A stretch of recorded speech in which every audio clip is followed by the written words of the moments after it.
Hi, guys. Welcome to the Alan Show. I'm Alan. I'd like to share something with you.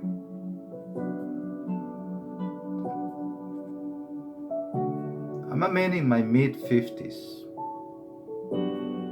and I have lived a very interesting life. Overall, ups and downs. Can't complain. The struggles, the glories, I had them all. Pursuit for riches or the pain of the defeat. But when I was a kid, I grew up in a very poor area of the world. But people seem to find happiness in the very simplest things and little things. As a kid, playing in the mud was important. Playing with a soccer ball between 22 of us and going at each other and being competitive. As I developed a little more knowledge, one thing struck my mind beyond anything else. And that was, I was noticing the people were losing their religion. They were losing their faith. They were finding new things. So intrigued by it, I was always a very curious kid. So I went. As I grew in my early years, by the time I was 13, I tried Mormons, I tried Pentecost, different. Just without losing my religion, I want to know why people were going to other religions when our main religion used to be like almost 99% of the countries. I don't give up really easy and I don't quit easy. Perhaps that's why I became a salesman all my life. I like a good challenge. So I ask people, sometimes they ask me, I didn't offer them, I never offered people my religion because it's mine. It's me and what I believe in. Simple. But these people had a problem sometimes. They ask me on purpose. They want to know what I believe in, and I told them, and they started denigrating my faith. And I said, well, look, you're not giving me a good example of your faith, so you already lost me as a client. If your idea of believing something is so that you force other people into believing it, yeah, you're gonna get some people. Some people perhaps never had a conviction on what they believed before, but not with someone with a conviction or someone as stubborn as I am. I had people say, no, not with this guy. I give up. So some people came and talked to me about things. I listened. They came knocking on my door. They gave me literature and I listened. And the more they talked to me about what they have to offer, the more I went to see what my religion was all about. Why is it that what I believe in was so many centuries of existence, and why it still exists today is so vibrant, right? Because I will never let something go that is in my hand for something that is just a promise in the air. I saw people in my neighborhood changing their religion. People around the country, people started changing their religion. And I saw things changing a lot.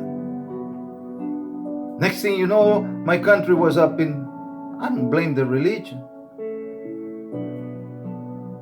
Perhaps Is there something there? Then I came here and it was the opposite. My religion became less, a minority. And I held on to it like it was the last fruit on earth. Why? Because that's something I had for sure since I was born. Your religion is not a passage in a book. It's your identity, like your DNA. And sometimes it may not mean anything to you. Your parents gave it to you, and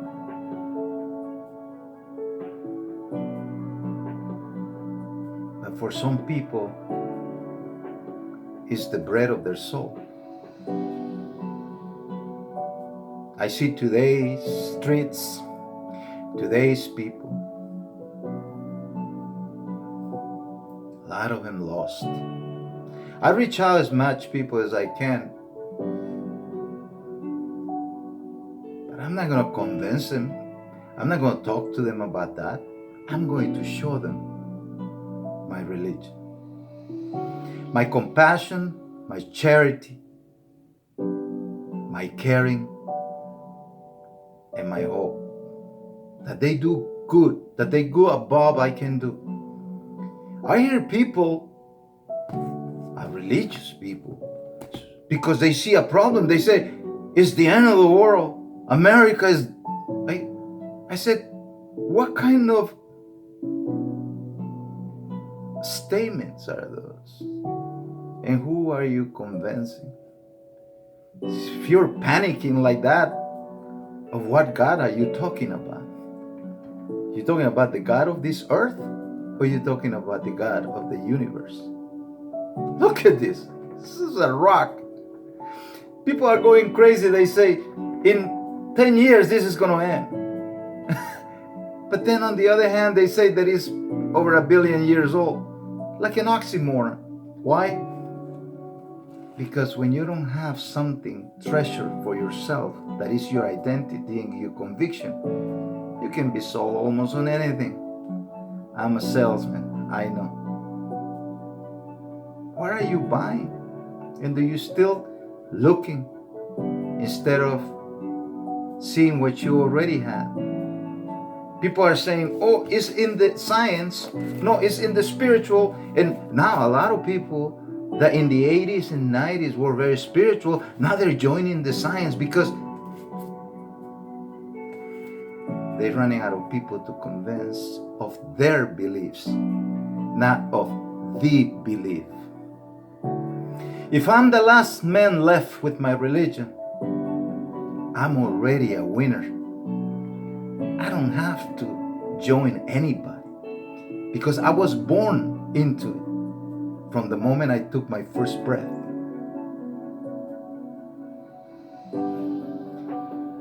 I don't need to follow nobody.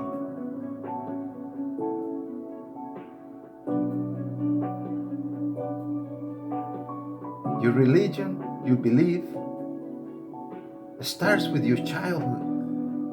And yeah, sometimes our parents fail into nurturing that and they force us into things and then we lose the attraction because humans always want to have fun, right? Music, dancing, and sometimes we get lost and twisted, right? How many broken hearts are out there because we're trying our way and sometimes it fails?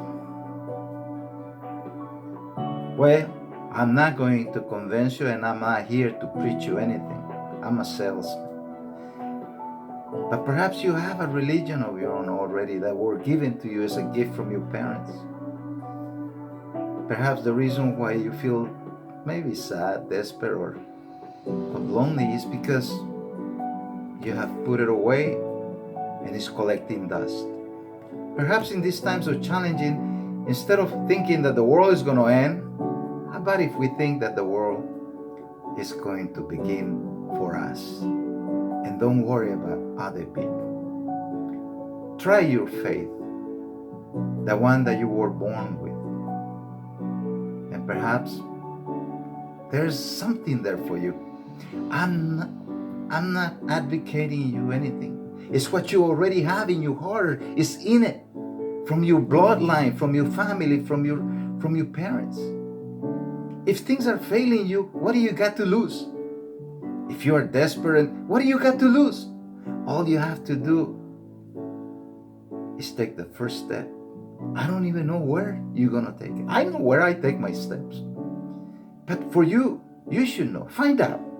There's tons of information.